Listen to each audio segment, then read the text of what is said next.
Hey, everybody. I'm here today with Dr. Theron Hutton. Theron has a practice called Mulberry Clinic in Columbia or Spring Hill, Tennessee. Spring Hill, right? Spring Hill, yeah, we're close to Columbia. Yeah. And he has a very unique practice, which incorporates a few different practitioners and different modalities, but it's unique. There are a lot of very unique practices popping up across the country, and I'm really glad to see that happening. People breaking out of the traditional medical and pharmaceutical-minded paradigm. So Dr. Hutton is a very interesting person and has a really interesting family and background. So we're going to delve right in here and get his thoughts on a bunch of things. So Theron, how are you? Hi, I'm great. Good to see you. You too. Yeah. We were hoping to get wife Sarah in also, but we'll talk with her another time. Yeah, she's doing all the hard work today. She's got the kids and doing their homeschool co-op. So yeah. Yeah, you have a busy family and a busy homestead and a very busy practice. That's right. Yes.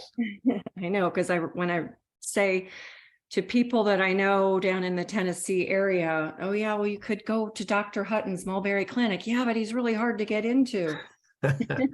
Well, we're doing our best. Yeah.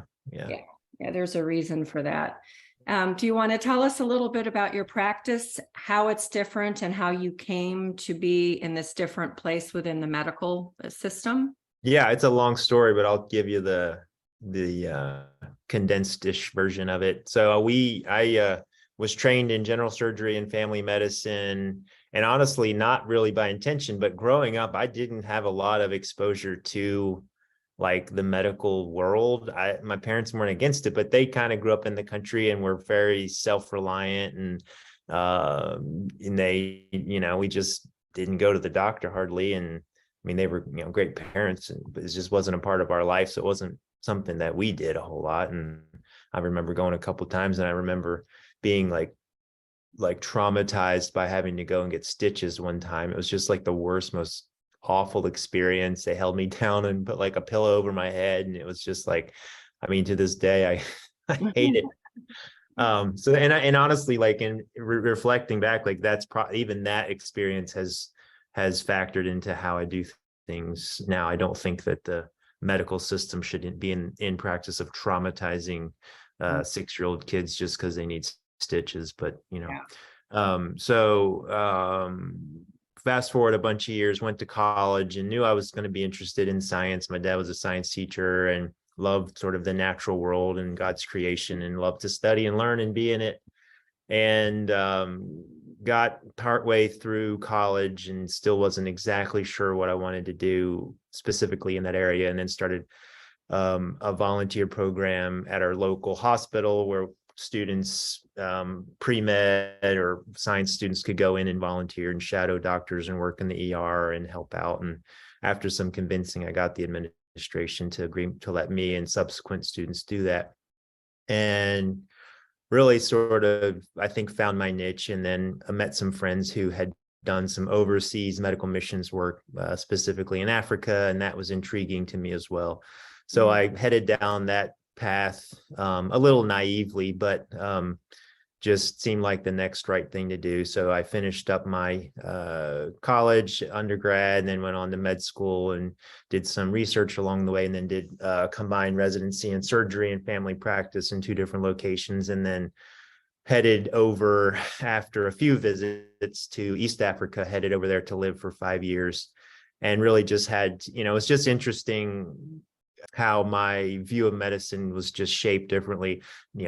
A few experiences as a kid, and then not really going to doctors much, and we just didn't take much medicine at home. And quite frankly, I'm thankful we just didn't get sick that much. But honestly, like in med school, I had to learn like what Tylenol was and what ibuprofen was, and like I just aspirin. Like I just was like, I mean, the very, very basic things I just did not have any exposure to, and I just didn't know. And it's just, which is great. I'm thankful for, So we went over to Africa, and, I did have some wisdom imparted upon me before going. It was like, hey, don't go over there and take a bunch of drugs with you and create problems that are kind of unsustainable for people over there. Because if you set them up in a way that's difficult for them to reproduce after you're gone, you don't know how long you'll be there. So don't establish a system that they can't continue without you. And so I tried to go over poised more as a learner and a facilitator and, a catalyst for, helping where I could based on what they already knew. I would ask questions and, hey, how do you do this? How do you stay healthy? You've been here a lot longer than I do. What do you, initially there was some hesitancy, I think, because of the color of my skin and where I came from, for people to share that with me. But as I gained trust and, they would say, well, what we do is, we do this. And they'd take me out behind the hut and there'd be this lady and picking some leaves and, making a poultice or doing something like that. And we're like, well, this is how we cure diarrhea. And this is like, oh, it's, really fascinating. Again, pretty new to me, not anything I was familiar with. And then I really just started to take more interest in plant-based medicine, and herbs and things like that, because I'm like, well, they have this stuff here and they already know how to use it. And, so and I you was learning recognized that they were actually having success. It wasn't just witchcraft. And it's interesting because if you, from our point of view, if you think, oh, Africa, everyone's, withering away and dying and all this stuff, that's sort of our perception of things there. But then you go and you're like, well, there are certainly some problems that need to be corrected, but a lot of the people are healthy and they're thriving and they're strong and they're resilient and they're wise and they have ancient wisdom that I don't want to come in and just throw that all away and here, take this drug that's going to make you feel better because it's what I'm familiar with. So certainly there are things everywhere, including there, that can be improved upon. So anyways, learned a lot and had my eyes opened and, again, fortunately had, and just barely enough insight to ask questions and learn and be open to, their way of doing things and seeing how we could work together. So I was there 5 years. Yep.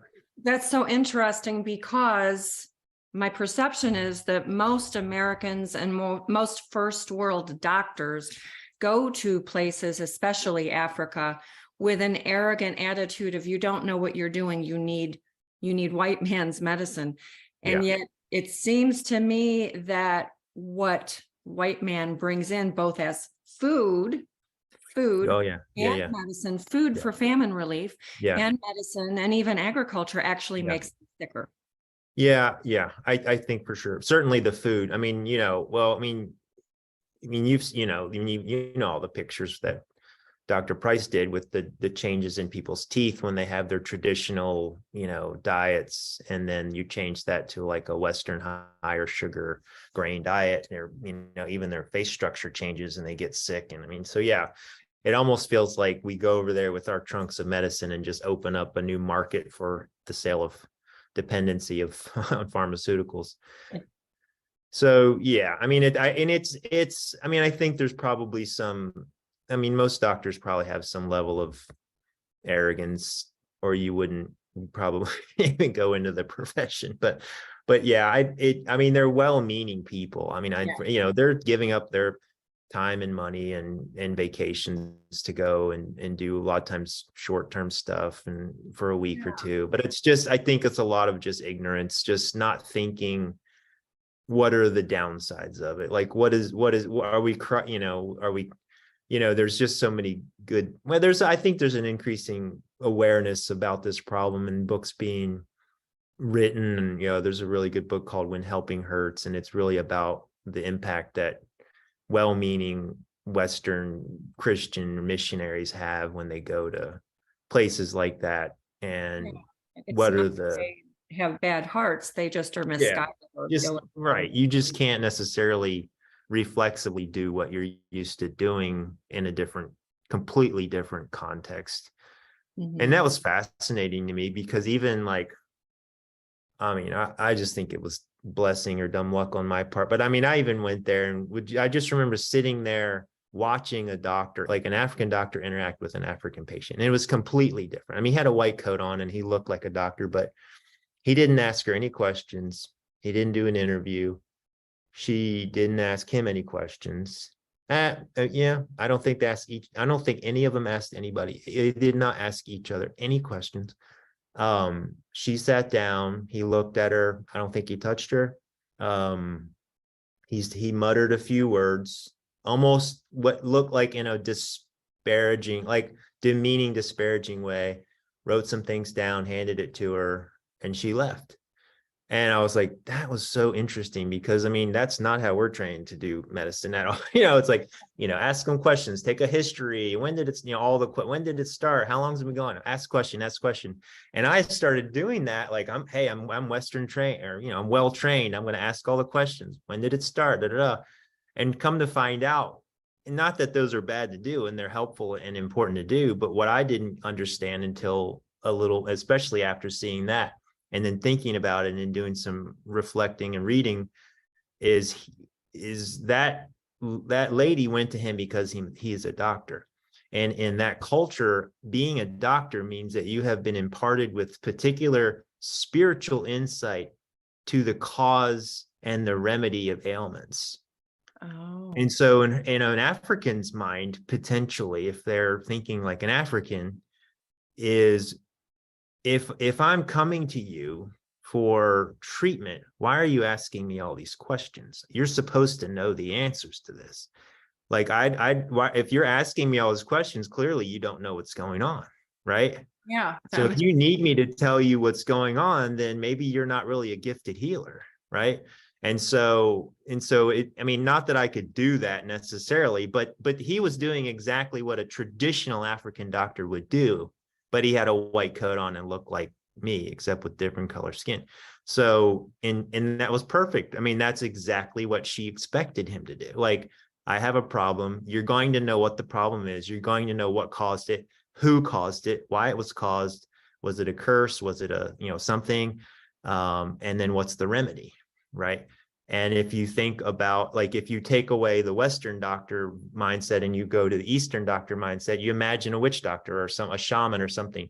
They're not going to ask you a ton of questions. They're going, like, you're going to show up. They're going to have a sense of what's wrong with you. That you might talk a little bit, and they're going to start the healing process, right?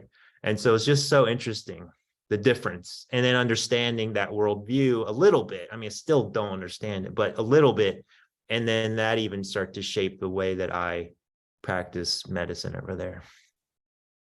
Do you think that they were taking in any physical symbol or inclinations, such as the eyes or the skin or the posture, or is it just intuitive?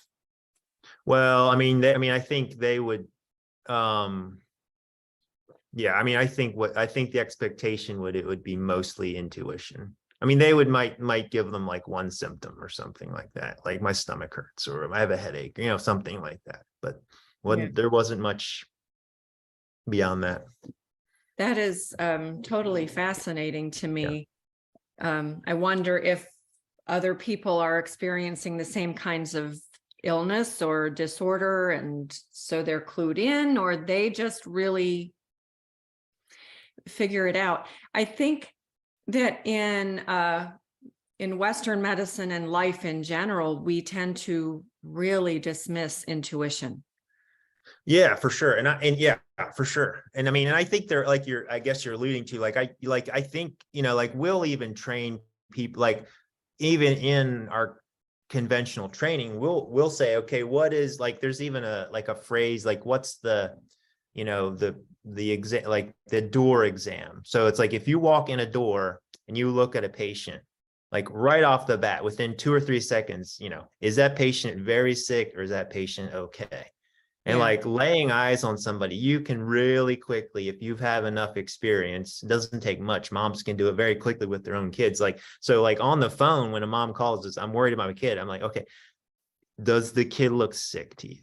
Right. And that means a whole lot, but it's hard to even describe exactly what a sick kid exactly what a sick kid looks. One when you see one, what a sick kid looks like, and what a healthy kid, it is clarity of their eyes and their skin looks different. They've got good color, and it's like it's like a chicken. I mean, you walk outside, you look at a chicken, that chicken looks sick, like its comb is droopy and it's just Yeah. not, it's just like that. And, so that, I mean, so yes, I think it's training and intuition and,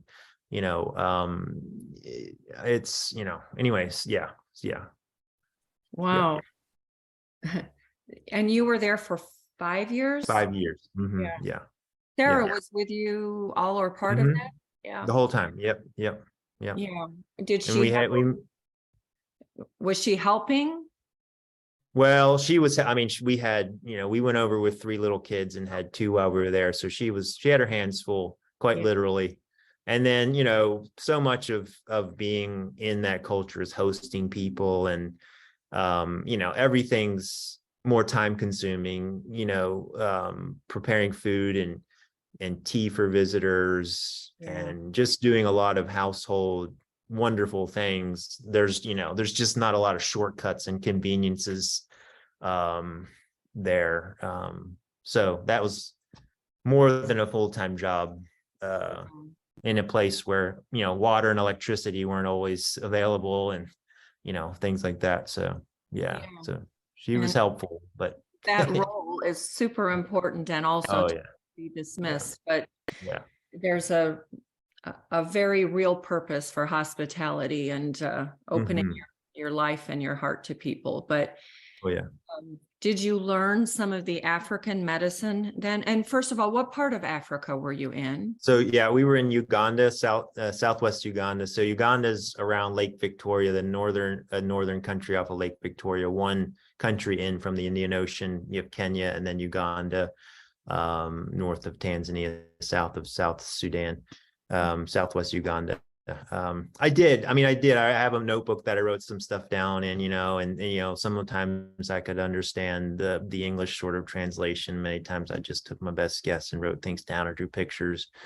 Yeah. And then there was a weekend I went over to a place in Kenya where a British scientist was doing a lot of research on traditional medicinal herbs. So I spent a weekend with him walking around through the woods in his little greenhouses and gardens and botanical gardens he had going on, and got a good short condensed education from him. So yeah.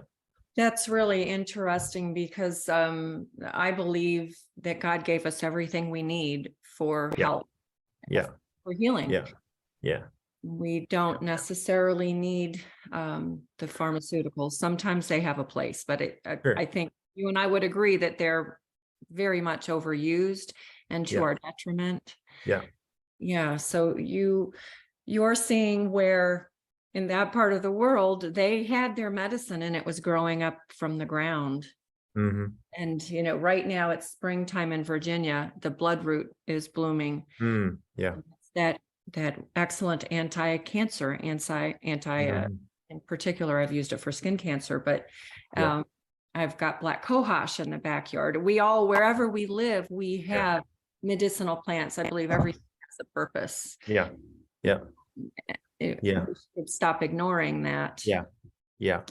Yeah. And I've tried to I think initially there was to me, it was pharmaceuticals and then natural medicine. And as I've done this more, honestly, the distinction between those has grown less clear to me, which is fine. To me, someone will come and I'm known for sort of being in favor of natural medicine, but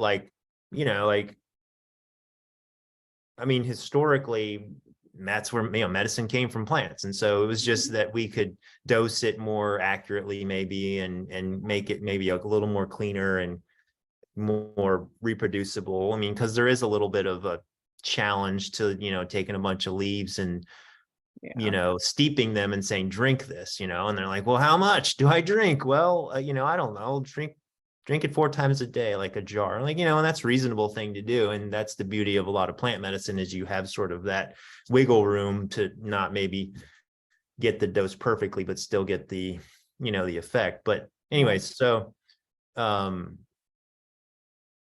that's, I think we've gone a bit far with a lot of it, of course.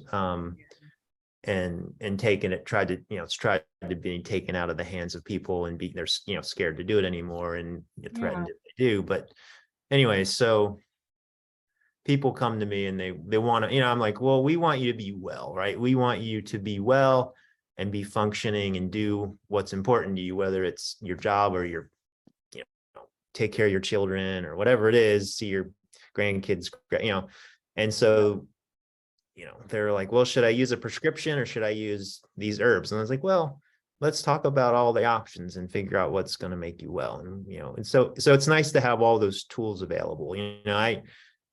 People say, well, what would you do if this happened? Would you write a prescription? I was like, well, it depends. I'm glad I have all of those things available and they can all be useful. So, yeah, I have a friend, we call him Dr. Dan. We met him last summer at our event, and he's a physician's assistant, but he has a practice in North Carolina, and I met him at your house. That's right. You did. Yeah. Yeah. I love him too. He texted me a couple of weeks ago that he now is taking classes and starting to implement more plant-based medicines and learning about all of that. But of course, again, as I said, I know that there is a place for pharmaceuticals at times, and I know that my husband would not be alive today were there, modern medicine and medical equipment. So I'm grateful for that. Where do you see food coming in? Does that play? Yeah, it's foundational. I mean, it has to be foundational. So, the way I view health and medicine, I guess health is, or wellness would be a better word, is, is the attempt at reconnecting people to their environment, properly connecting people to their environment. So my premise is not mine. A premise I believe is that most illness or unhealth comes from dysfunctional relationships, right? So your relationship with yourself, your self-worth, your value, your importance, that's a big one. Your relationship with your, family or loved ones, people who have been neglected, abused, traumatized by people who they should be loved by, typically have health problems as they get older. And that's pretty well known and researched. And then, relationship with your environment. And I put food in that category, is, obesity is because of, largely because of an imbalance in proper relationship with food. Food becomes a substitute for some other, thing in their life that's not going well in many cases. And so we turn to food to comfort ourselves and end up eating too much of the wrong stuff. And, so, on my desk in the office, I have this list of, which I gleaned from other people and added a few of my own, the list of like 10 or 12 most underutilized things like it's simple and essentially free. It's, sleep, hydration, nutrition, activity, relationships, self-worth, purpose, passion, nature, all those things. And, that they don't need me for any of those things. Sometimes I'm helpful in encouraging them and giving them guidance, but those things are generally either cheap or free. And it's just a matter of figuring out how to better restore those relationships, including, back to your question, with food. The human body is designed to run on certain nutrients, and getting the right things in and keeping the wrong things out is fairly foundational to optimal functioning of the human body. Yeah, I would agree. I sometimes ask a question of people and they think I'm bonkers, but why do you eat and why do we eat? And we are designed to eat, and it's so that we can build and maintain health and build healthy bodies when we're having children. So, and you mentioned Dr. Price's research, and that so greatly illustrates that. One thing that was changing in people's lives, whether they were in Switzerland or Africa or Australia or the Antarctic, it was food. But I also find it very interesting that you bring in all of the other elements, and I'm with you. I've been learning a lot the last couple of years. The emotional code is one. Yeah. Um, uh, what is it? Hurt. I'll think of the title in a minute. I have it downstairs. I haven't started reading it yet. But anyway, the idea that trauma, hurt, and pain affects our health. Yeah, good. Yeah, the body keeps the scores, kind of the classic, Yeah. you know, well, it's been around forever. Yeah, like a lot of stuff like that. And I think, you know, thankfully I think it's the connection is people are seeing it's coming more to the forefront of most people's minds in the health fields, the effect of all that stuff on, yeah, for sure. Yeah. And after I met Sina McCullough, I started to be more interested and learn more about that very thing. Yeah. And the emotion code is clearly illustrates with their method and technique that emotions have everything to do with the outcome as well. So that's really fascinating. So in your practice, you see all kinds of people. Yep, we see brand new babies all the way to, you know, 80, 90-year-olds. Yep. Yeah. And I think you've birthed a few of your own. Yeah. Yep. Yeah. We, a couple in Africa, actually. Yep. Yeah. And I know that your approach at birthing your own children is very different also than the traditional medicalized version of birth in America. Yeah. Well, I mean, to my point earlier about healthy, we want healthy babies, right? So we want, whatever that means. We have a lot of tools available to us. We have ICUs and NICUs and all these things available. But perhaps we overutilize, and we probably over medicalize the delivery process. This is something women have done for ages. From the beginning of time, they have had babies, and rarely have they needed to be in a hospital connected to a bunch of tubes, hoses, and belts in order to do that. And and it's not likely that they are going to need that. Now sometimes they do, and we're glad it's there when we need it. But yeah, I have the cool opportunity of living really close to the farm, which is out here just 45 minutes away. And most people in the natural health world know about the farm. It's kind of where all the midwives historically have come from. So that's just right around the corner. I've been out there to visit them, and just some of the cool stuff that they talk about. I mean, and the fact is, like, a decently trained midwife doing a home delivery, I mean, you're going to have honestly, the studies show you might have a better chance of a better outcome than if you deliver in a hospital, which seems, counterintuitive, but it's true, Yeah. And anyway, so I learned a lot from them, and then just with our own kiddos. Now, we've had a couple that needed to be, born in the hospital. We have one with special needs Down syndrome, and he came early, and we're thankful he had the medical intervention he did, and so they're again, just we're thankful it's there, but we don't need to use it on everybody in every situation all the time. And it oftentimes causes problems that are unnecessary just because you're in a medicalized situation. Right. Sometimes the woman is just not comfortable because she's not at home, and that causes emotional trauma, really. Yep. Yeah. And the woman I mentioned in a conversation with you recently that lives near Spring Hill, who has a special needs child, she birthed him at home, and he was fine initially, but as he began to have problems, they took him to the hospital where he needed to be. And that saved his life. Yeah. And I tell people that ask me, should I give birth at home, midwife, hospital? And I say, what if there's a problem? I'm like, well, look, midwives are not in the practice of trying to get themselves in trouble. Like, they are going to be the first ones to identify a problem and want you to get whatever treatment or care you need. Like, they're not going to just let you sit around and suffer or have problems. So they're very good at many things, including identifying potential problems and getting quick care. So Yeah, my own midwife sent me to the hospital for one of my kids and I don't Yeah. recommend it. So Right. yeah, sometimes it's necessary, and it's not to disparage those who don't feel comfortable with home births I either. don't know. Yeah. I mean, I think it's great to have all the options. Yeah. Yeah. Um, you and your family also do grow your own food, a significant portion of it. And you have such fascinating farms and places around you as well. Yeah, we do. Uh, Yeah. So I'm wondering two things.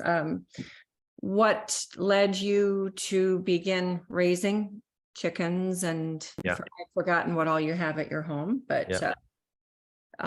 and what do you use as medicine in your own home? But first, maybe we should touch on the medicine part first, since Yeah. we topic. Well, one cool thing is like we just don't get sick that much. And I think it's, we're outside a ton. We're, outside in our bare feet, out, in the sun and trying to eat, fairly well. And of course, my kids, kids are kids and they like fast food as much as the next kid, but we don't do it much. And anytime they do, it's usually behind dad's back, which is okay. I know, I don't want to know. Although I did find the offending McDonald's French fry box in the yard the other day. Yeah. Yeah. I'd rather not know. Yeah. I tell them we eat well 90+% of the time, so that the times we don't, it's not as big a deal. But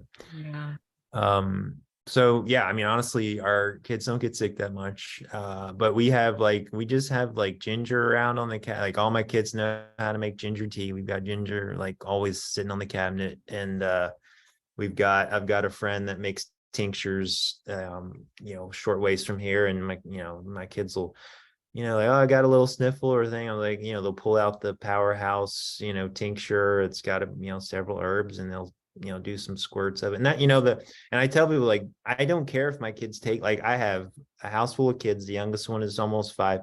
If he gets into the tinctures and takes too much of it, he's fine. Like, I'm not worried about it. If, sometimes if they go elsewhere and maybe a relative's house who's on a bunch of prescription medicines, it's like, oh gosh, like, I hope they're, we got to put them away, put them in the cabinets and, all that stuff. So anyway, it's just one of the added benefits if, of not, having to worry about kids in safety with some of that stuff. It's like, oh, Nat got too much green tea. It's like, okay, well, he's fine. You can't really overdose on green right. tea. Yeah. I mean, he's going to have to go to the bathroom a little bit more maybe, but. So you mentioned you didn't use the word grounding, but you mentioned being outside barefooted. And I try to practice that and tell people about it. And people think that you're into witchcraft. Yeah. No. Yeah. Well, it's funny is like a lot of this stuff, there's actually mainstream medical article research on it. You don't see it a whole lot, but if you dig a little bit, you'll find, I found that a couple years ago in I think it was a cardiology journal, or it was in a cardiology journal, like a pretty well-known one. It was like it was like a meta-analysis or something of all these studies about barefoot and grounding and the potential. I mean, there was like real documented benefits in terms of inflammation and sleep and I think duration of certain, a bunch of really well documented. I mean, and again, like, what's the downside? You might step on a rock or something, but otherwise, it's keeping easy. Someone was just recently saying, someone who has chickens, that a relative or a friend visiting said, you can't walk outside, you might step barefooted, you might step in chicken poo or something. And well, it does wash away with the rain. Right. Yeah.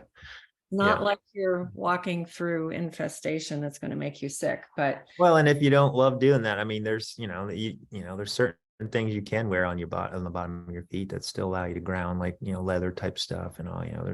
There's cool shoes coming out that I'm trying to remember the name of the one brand, but there is a brand that has, I think, a copper plate inserted so that the free exchange happens when you walk. And I do remember very vividly also that when George first became seriously chronically ill with Lyme disease, we had a family vacation at our favorite place, Huntington Beach, South Carolina. and he went just absolutely miserable, but he took off his shoes and spent every day, all day on the. Yep. It made a significant difference. Oh, I'm sure.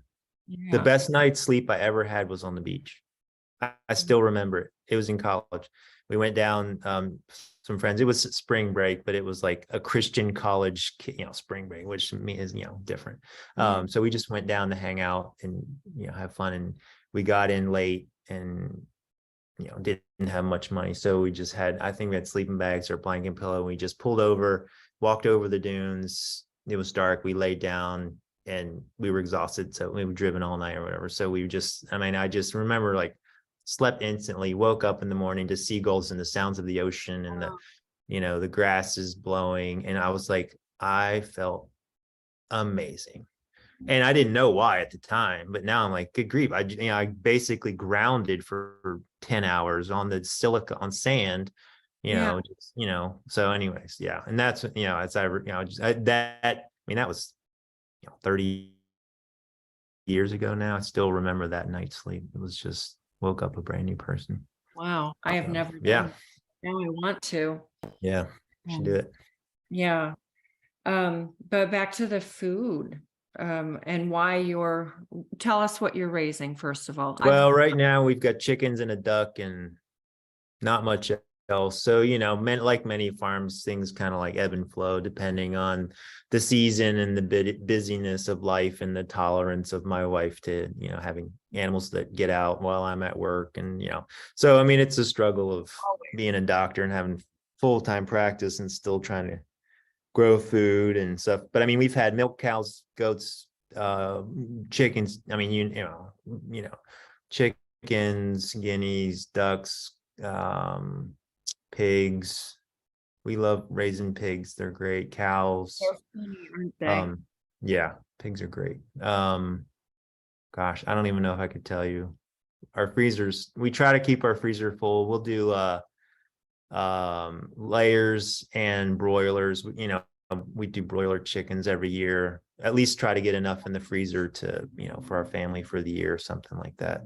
They're so relatively easy to do, 8 or 10 weeks on pasture, and, you can process them and put them in the freezer in a day. And so we try to do that. Yeah, we always did that until we moved to our mountaintop. But harder to do that in the woods. Yes. And when your neighborhood only allows stick. So I'm kind of looking at alternative things. I have the quail coming because they're not regulated because nobody raises quail. Oh, that's interesting. Yeah, everyone has chicken rules. I'm like, well, get a different kind of bird. Yep. It's not chicken. Get some ducks or quail or ducks are regulated here too, but I aim to get a couple anyway. Yeah. No, but there's a beauty and there's just something very rewarding about raising your own food to whatever that you can. Yeah. Well, back to the rules, not to dwell on it, but I have so many patients that live in neighborhoods and like, well, we can't raise chickens because of the HOA. And I would not do well in a neighborhood. I just, as you can imagine, have sort of that push the boundaries, push the rules spirit about me, which I always have to keep in check. But I'm like, good grief, like you can't have 2 or 3 chickens in your yard. Why? Oh, the noise. Oh, really? Every single person in your neighborhood has a mower, a weed eater, and a chainsaw. And you walk through a neighborhood in the spring or summer, it's not quiet. It's the noisiest place on earth. Every dude out there with no shirt and a beer in his hand is mowing his yard and weed eating, while his kid's playing basketball in the driveway. And you are worried about the noise of a couple chickens. That is just bizarre to me. Which I find the noise of chickens very pleasant anyway. Yeah. We're not. People don't go outside anyway. They don't know what's happening outside. They're inside watching their TV or playing video games. Yeah. Chicken's not going to bother anybody.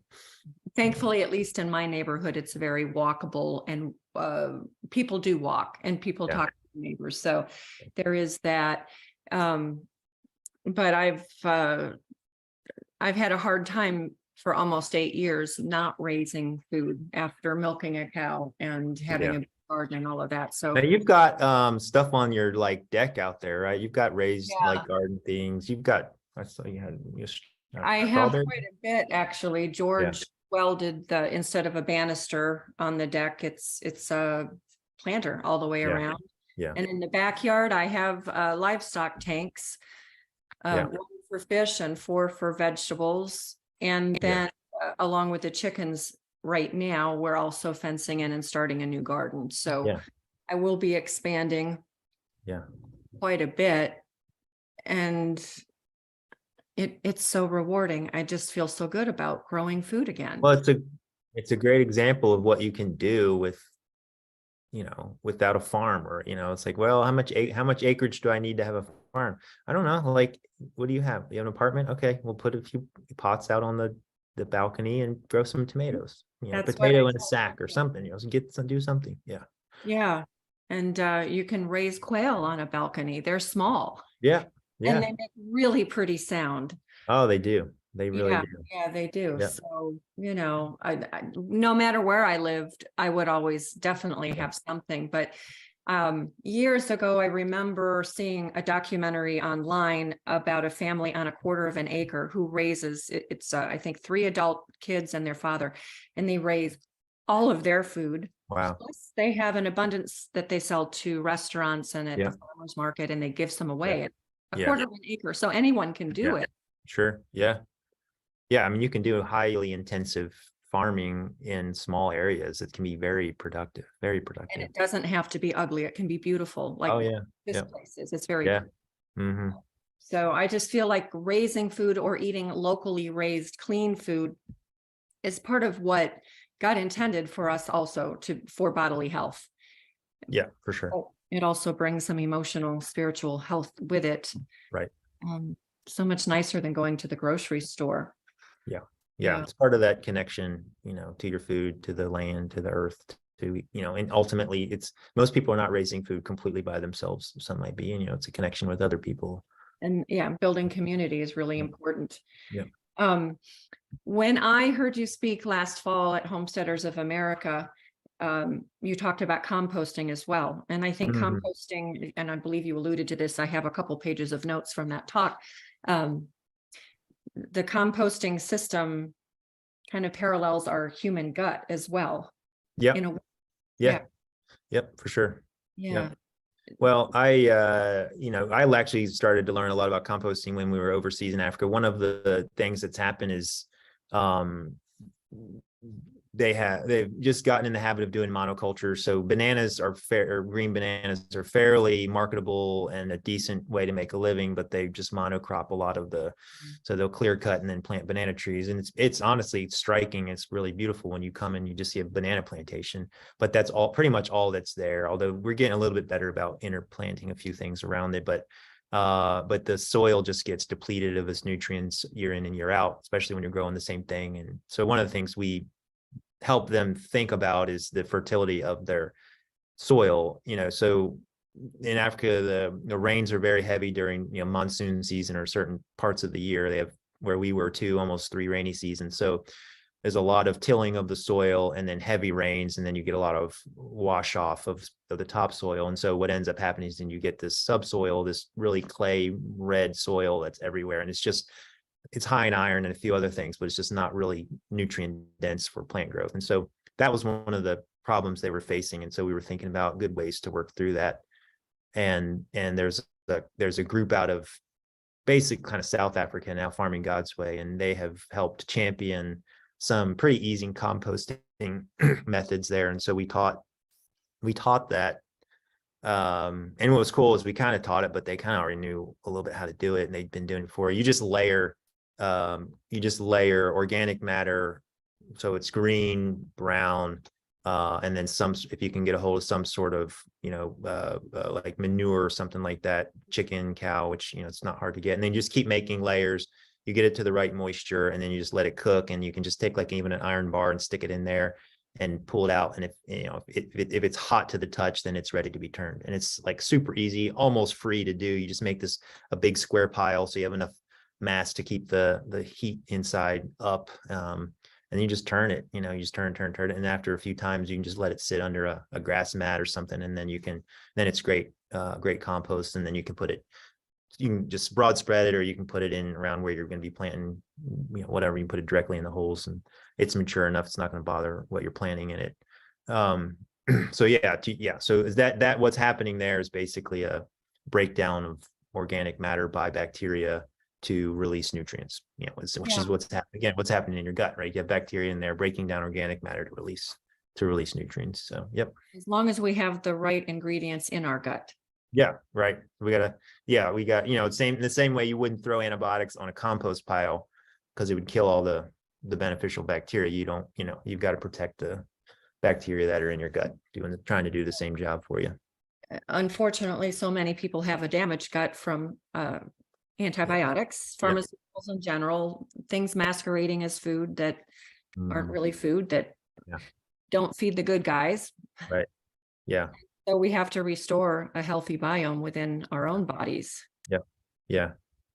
Yeah. I just heard yesterday I was listening to a talk, wasn't really related to much with food, but it was really fascinating. So it was a talk on the monastics, so monks and the folks that lived in monasteries, and I didn't realize this. So when they would bury a monk that had died, they would bury them in a tomb, and then sometime later they would actually reuse that tomb. So they would take the decayed body out with basically the bones were left, and then they'd move that to a particular sacred location, and then reuse that so it would be a year or 2 or 3 where the body would decompose, and then they would remove the bones and reuse that for somebody else.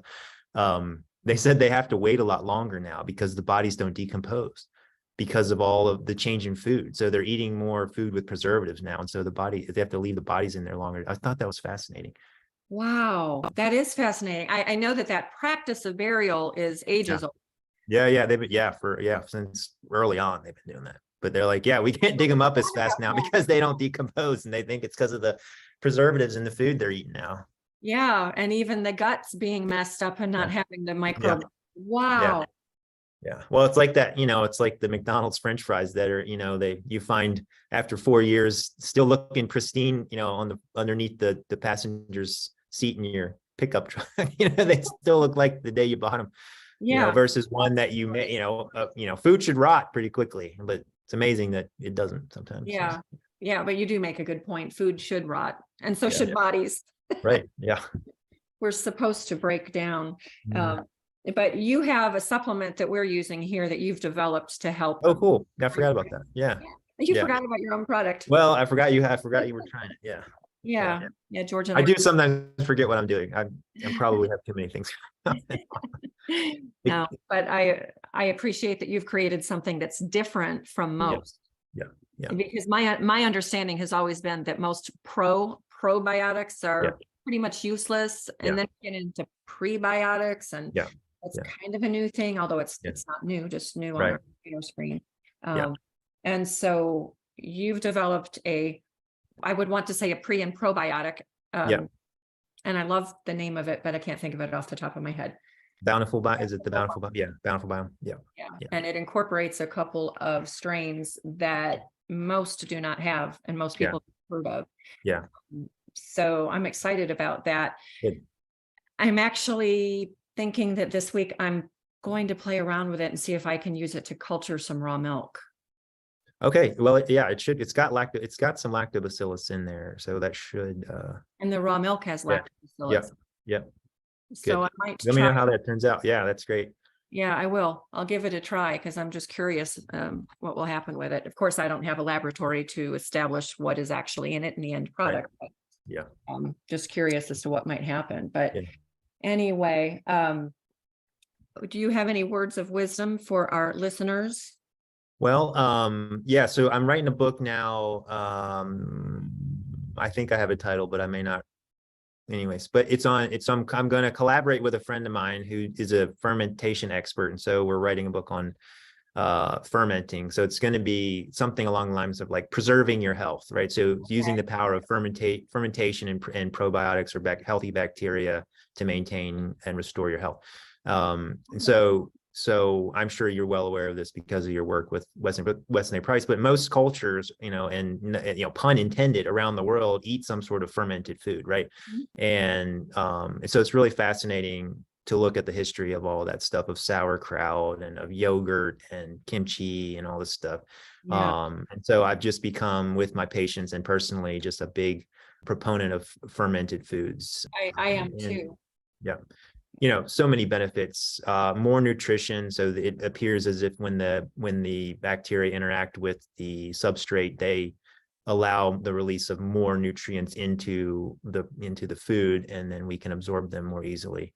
Yeah. Like the vitamin C, if you take cabbage, you get a little vitamin C, but if you make sauerkraut, the amount of vitamin C that's bioavailable, it goes up exponentially. Yeah, I think as much as 90%. Yeah. Yeah. So the improved nutrition is one thing, and then the safety, right? And so it's rare, but foodborne illnesses and sicknesses that can come about, people are like, well, what about the bacteria, it's in the food? And like, well, no, that's one of the safest ways to eat food, because the bacteria make lactic acid, which is good for us but bad for bad bacteria. Yeah. So the lactic acid is kind of a preservative in it of itself, and so those bacteria are very interested. They're happy eating what they're eating, and so they don't want any competition. So one of the things they make is lactic acid to inhibit the growth of harmful bacteria. And so if you want to keep food safe, a great way to do that is allow it to ferment. Yeah. So it's safe to eat, and it's nutritious, it's healthy, and it's a cheap way to store stuff. Obviously, I mean, we find stuff that's been in cans for centuries, and it was fermented, and you open up and it's just fine. It's like Yeah. sauerkraut that's 100 years old. It's great. Heard so many Um, stories of that. Yeah. yeah. So and then obviously the impact that has on our own gut Yeah. ecosystem is beneficial. So there's a bunch of reasons. So I came up with that. What you got? Cultured. It's kefir Oh, soda. nice. Instead of soda, I make kefir soda Good. constantly. So that's what I'm drinking. So my friend Todd and who were writing the book, we actually got some friends of ours together, and we weren't super happy with the commercially available kombuchas that were out there. So we started making our own, that we call like a medicinal grade or a therapeutic grade kombucha. So it's in a little bit smaller bottle. It's designed to be taken in smaller amounts, more frequently. How is that different? Well, so a lot of commercial kombuchas, in order to expedite the processing and shipping and make it retail ready, they actually have to pasteurize it, Yeah. which is the intention is to kill off bacteria, right? So now you have kombucha that's pasteurized, and typically there's only about one strain that can survive either that pasteurization process or gets added back in later, and that's Bacillus coagulans, and so it can survive that heat, but then you only get one strain of bacteria in your product afterward. And if you look at the label, that's pretty much what all of them say they have in them. And that may be a helpful bacteria, where it's kind of the jury's still out on if it is or how much you should get. So what ends up happening is you get this nice sugary, probably tasty beverage that's got one strain of bacteria in there, and people feel like they're drinking something healthy, and it's probably maybe a better replacement than soda, but not Yeah. by much. So ours is not pasteurized, which means we're a little bit limited as to where we can sell it right now. But we do make it available at like medical clinics and different health places. So it's not pasteurized. So it's got it's got live cultures in it. Most cultures are going to have hundreds of strains of different bacteria and yeast. So much so that I tell people, especially if you aren't used to drinking fermented stuff, like really half a bottle to start out with is probably good. So it's quite concentrated. And then we put some beneficial herbs and seasonings in there. Our first batch had ginger, turmeric, and rosemary in it. Yeah, that sounds good. I keep continuous brew going. I think when you were here, I may not have had it. May have been dormant, but I think you were in between batches there or something. You had a little place over off your kitchen. You were doing it. A little bar area, but it's going like crazy now. That and ginger beer, ginger bug, all of that. But yeah, those things are important. What is the name of your brand? Mother and Brothers. I think I may have tried it when I was at your house. I believe you did. Yeah. Yeah. And I was impressed. Well, thanks. Yeah. Yeah, I'm writing that down. I'm sure it's not widely available at this point in time. Well, yeah, we're doing like we were ramping up production. We got a high local market demand right now. We're putting it in a few other places. There's a health food restaurant in Columbia that's going to start carrying it, and then we're getting in some places here. It's always a conundrum when you have good food you want everyone to have access to, and then you run into sort of the shipping and all that's the impact that has on things, and so we want to be conscious of that and try to encourage people to eat local food. Of course, I'd like everybody in the country to have several bottles of it, but anyways, but we do we show up at like homestead festivals and things like that with it, and so we're happy for people to try it, and we do send it places periodically. But yeah, well, I'm going to come down and get some soon. So all right, you can have all you want. thank you. Yeah, I'll be coming down to spend a little time with Theron and Sarah and meet some of Theron's friends, including the buffalo milk guy. Yeah. I'm really excited to see that and meet some other people. So you're doing really, really interesting things. And before you and I actually connected, I was very much aware of you and listening to you and following you. You're a real big social media guru, I know. It's a little, right. Yes. a little hard I to love social. but but because we end up in the same places often, I was listening and was very glad, actually quite maybe a little giddy that you and Sarah were going to come and stay with me last fall. So I'm really glad that was fun. You have a really amazing house. We loved it. Thank you. Yeah. Yeah. But how do people get in touch with you if they so choose? Well, yeah, I showed you before we started. I have a flip phone. So I'm not, it's like, well, you can text me. I don't know if I can text you back, but so I don't mind doing good old fashioned email. People can email me. It's thehutton@protonmail.com. I do check that periodically. Yeah. I've got a couple websites for my business. Yes. So Mulberry Clinics, Spring Hill is one. Life at Mulberry. So the clinic spawned a whole bunch of other health related things that we started in town where we are too. So we had to have a new website landing spot for all that. And that's Life at Mulberry Clinics. That's the Mulberry Clinic Spring Hill. Mulberry Clinic Spring Hill is my clinic. Okay. Where will you be speaking next? I'm speaking down here in June at the Homestead Festival at Roy's Farm. Yeah, that's a big one. That was amazing. We had, I think 5,000 people showed up last year, and they're hoping twice that many. That is a really cool festival. Yeah. So those are two places to hear you speak, and the Hardison Mill and the Homestead Festival is just a cool event. So worth going. But so, all right. Well, this has been a really good conversation, and I'm very grateful for you to take an hour or so of your time to talk with us and on your day off. Well, I'm happy to do it. Yeah. Thanks for having me. I really appreciate it. And if I can plug one more thing, Maureen, I'm starting to write a health article for Plain Values magazine. I think the first article will be either in the June or July edition. I talked to Marlon about that recently. So that's a really great publication. If you haven't seen that, check that out. Yeah. Written originally towards the Plain communities, Mennonite and Brethren and all of them, but definitely applicable and inclusive of all of people too. So that's right. I'm glad you're doing that. Yeah. All right. Well, we're going to say goodbye for now. All right. And perfect. We'll see all of you guys later. Thanks. Bye.